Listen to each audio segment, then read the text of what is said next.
Yo, what's up, you guys? This is All of Mars back at it again. Welcome to the channel. Today I'm gonna be doing another RC-3 loop station video. Basically, I'm just gonna go over like about 10 loops and just kind of revisit them and maybe do a little improv over it. Kind of talk about what's going on through my head when I was recording it.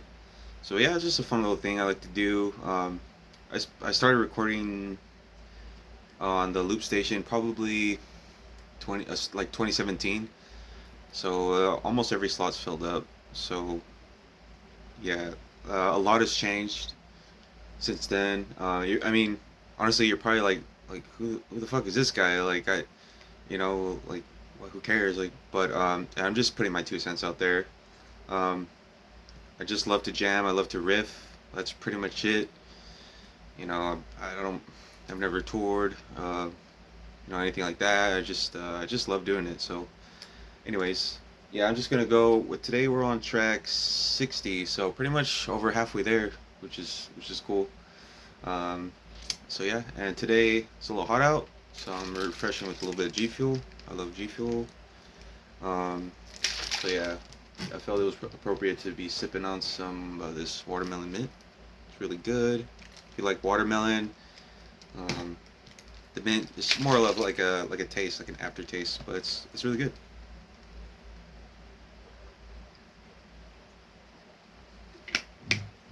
All right, so let's get started. Um, Before we get started, let's see. Basically, all I have on right now is my compression. It's the Warden from Earthquaker Devices. So it's just to help like get like a good overall tone, because this is without it. And then when I activate it, it's just way better, way clearer, louder, just everything. I don't play without it. That's my always on pedal. So anyways, let's get started. Alright, track 60.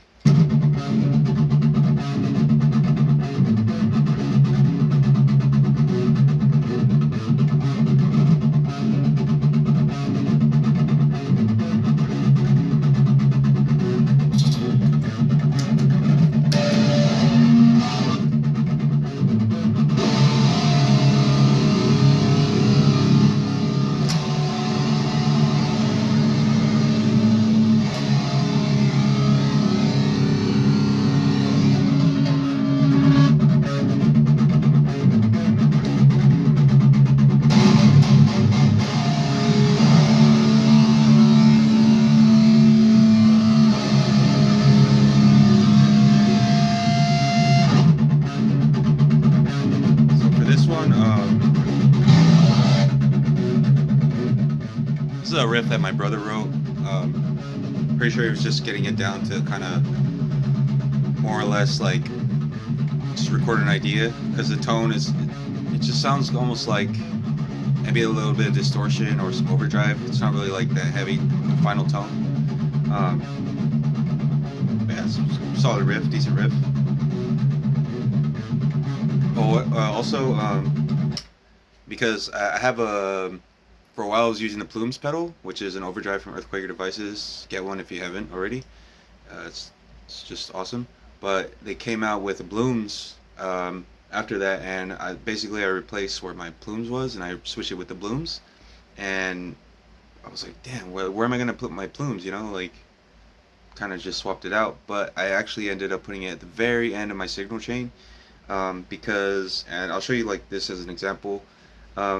I just wanted to have the option to pretty much like overdrive like anything that comes through the chain. So even a loop, like whatever, like just at the very end. So kind of like this riff.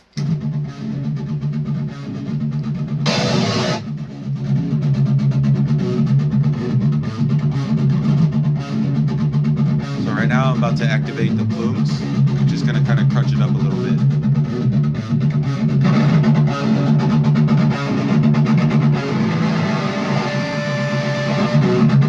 My bad.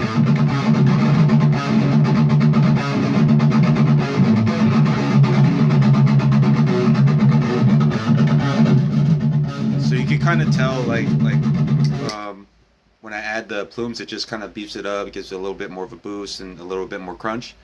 I just kind of wanted the option basically to do that to any of the loops, just to kind of see where it would go. But anyways, so yeah, that was that track, track 61. My brother's as well.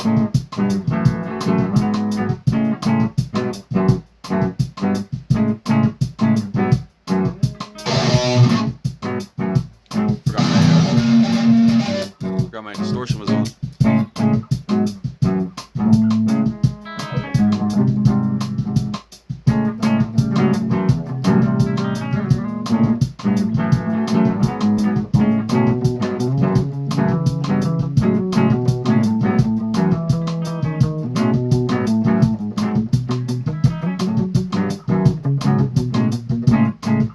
Beautiful funky little riff.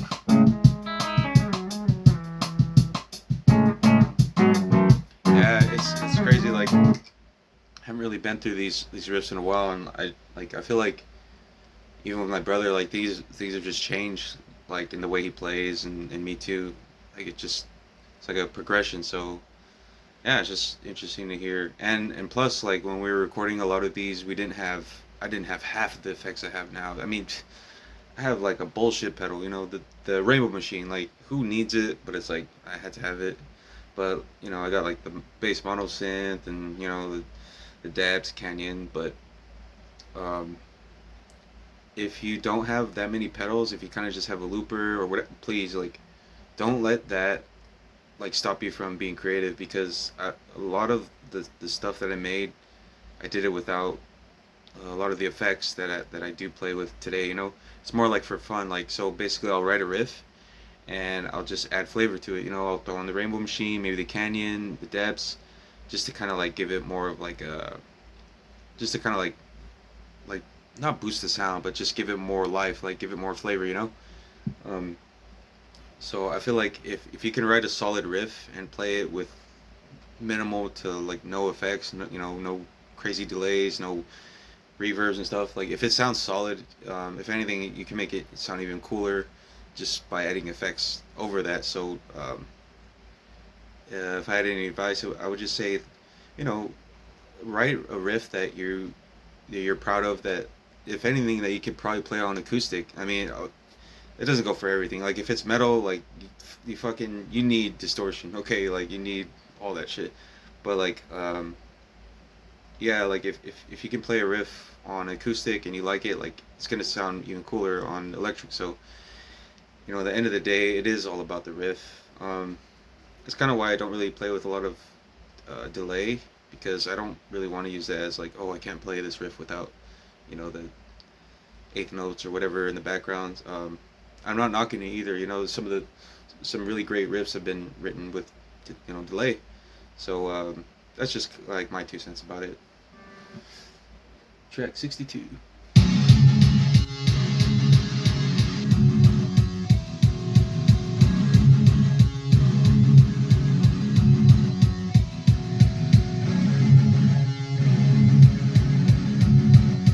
I wrote this one.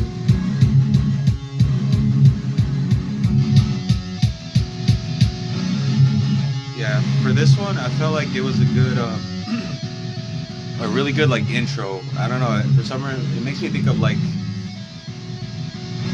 I don't know, wrestling or something, like some kind of sport event, whatever. I don't know. I just thought it was a pretty good like, pretty good riff, with that little backing thing, whatever, the chunky chugs, and you could kind of like add whatever drum to it. It could be like a, like you could kind of do like a,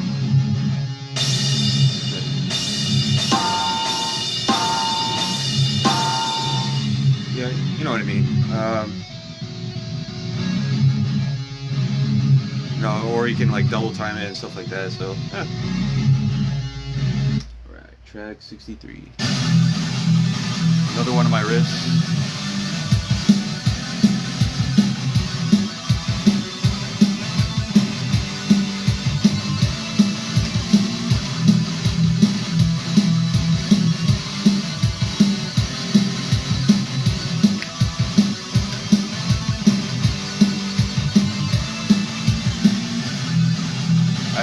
That one to me, it's pretty solid, honestly. I like the gallops, the little triplets. You know that stuff. Again, I just record it and I'm like, I'll come back to it, but sometimes I don't. But if you're like me and you do that, I would just recommend just keep doing it. Like, who knows? Who knows where you can go with it one day? Like, just record your stuff, please. Like, you might even look back and be like, dude, like, that was shitty. Like, I don't want to record. Why would I record that? But 5-10 years from now, you can look back and be like, dude, like, things have changed, and it's kind of humbling, so yeah, always record your stuff. All right. Track 64.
Personally, I like this one a lot. I remember writing it. It's probably like literally 2018, somewhere around there. I think I had a touch of the reverb from the Avalanche run. I remember that's like literally all I had was just the looper and the Avalanche run. My first like 2 pedals, and like it sucks because like I would record. But then I would try to in my mind like separate the tracks, like, okay, this plays this and that, palm mute here, open strum there. And the thing about like this looper, like you can't necessarily isolate the tracks. So yeah, it's simple, like you can hear it's like they're almost the same kind of riff, but I just like the way that one came out. I don't know, it's pretty chill. I feel like it's a really good loop, like you can add a bass or bass line, whatever, pretty chill. Right. Track 65. My brother.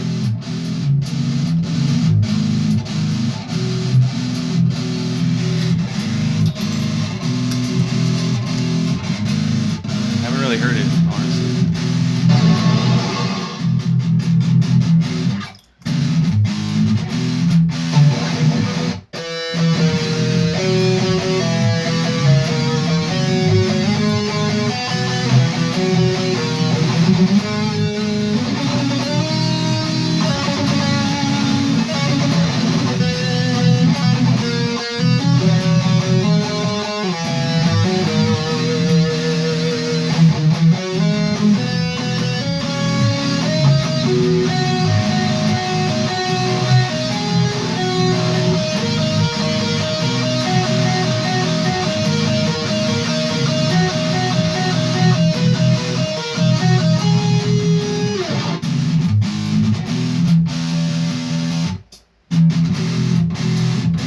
Pretty simple. Sometimes we like to just record stuff like that just leaves a lot of space open. Like when we hear it's like, it's pretty straightforward, but it's a good idea to do that because you can just go off, whatever scale or key that's in, like you can just kind of use that as like practice, which is another reason why honestly you should get yourself a looper pedal if you haven't. It's pretty much the first pedal I do recommend. Alright, track 66.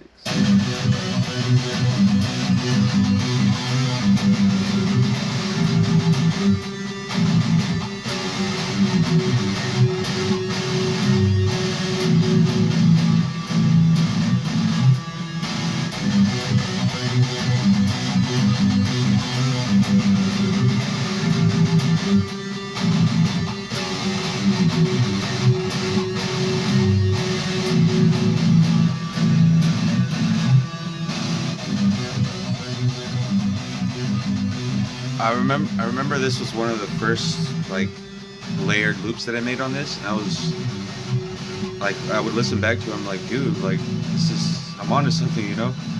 Um, Obviously, I haven't really touched on it until like right now, but you know, I do think there's potential there. I remember some people were telling me like, hey, like, you know, keep it going, you know. And at the time, I really had no clue on how to record anything as far as like FL Studio. I didn't know what that was. I didn't know anything about interface. So even like today, I'm still learning every single day. Um, but yeah, who knows? I could, you know, finish this up one day. But I think it's solid. All right, track 67.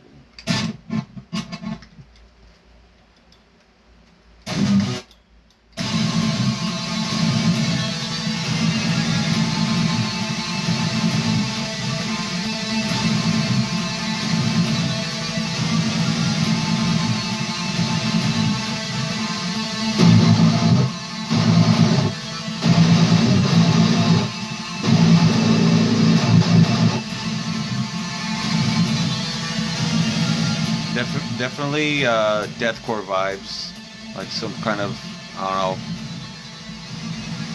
kind of modernish deathcore vibes. Yeah, I don't know.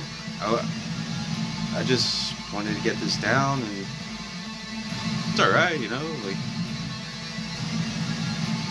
it's just repetitive. It's like a little breakdown or whatever. 68.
Pretty good. I like that one. Yeah, I mean, like I keep saying, like a lot of this is it's just potential, you know. So yeah, just a little self-reflection, you know. All right, track 69. Nice. My brother.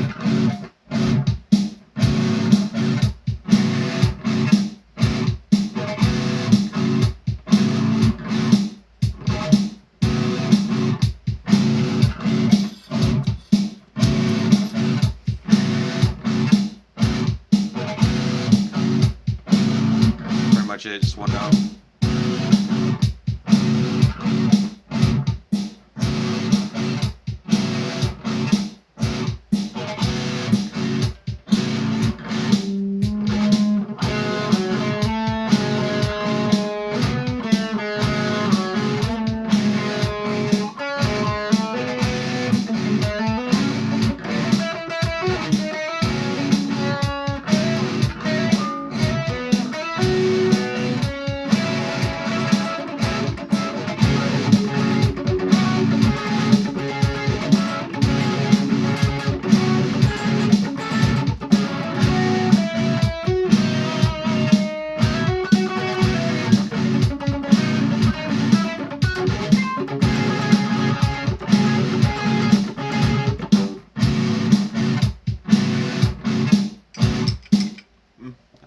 Not sure what to do on that one.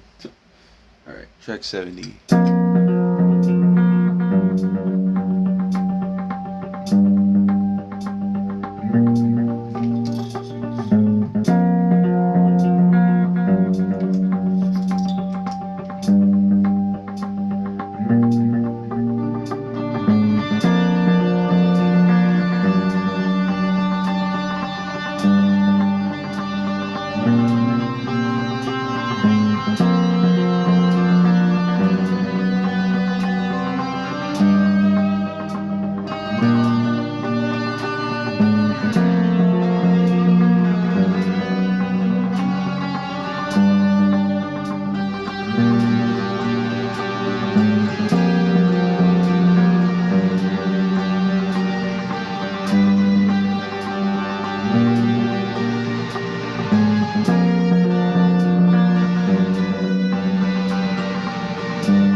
I like that riff.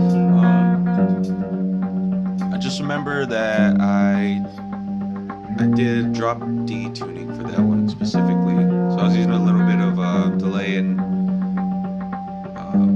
harmonics. So. Yeah, that's pretty much it. We're up to track 70. Thanks for watching, listening, whether you're new, whether this is totally random, whether you're coming back. It's been all of Mars. Thanks for watching, you guys. I think right now I'm gonna record another Sounds of Mars. So yeah, if you've been sticking around, like, stay tuned. Like, I'm just gonna keep doing my thing. Might be kind of random, but honestly, I'm gonna post things that I'm into, that I do. Like, I love G Fuel. Like, I'm gonna do my reviews on that and talk about my tone. And if you guys if you want to see my full signal chain, you want me to go through pedal by pedal, I've been thinking about doing that. So probably gonna take my time and do that. It's gonna take a while because I want to be pretty thorough about it. But yeah, thanks for watching, you guys. Thanks for hanging. This has been All of Mars. And remember, if it sounds good, it sounds good. All right, later, guys.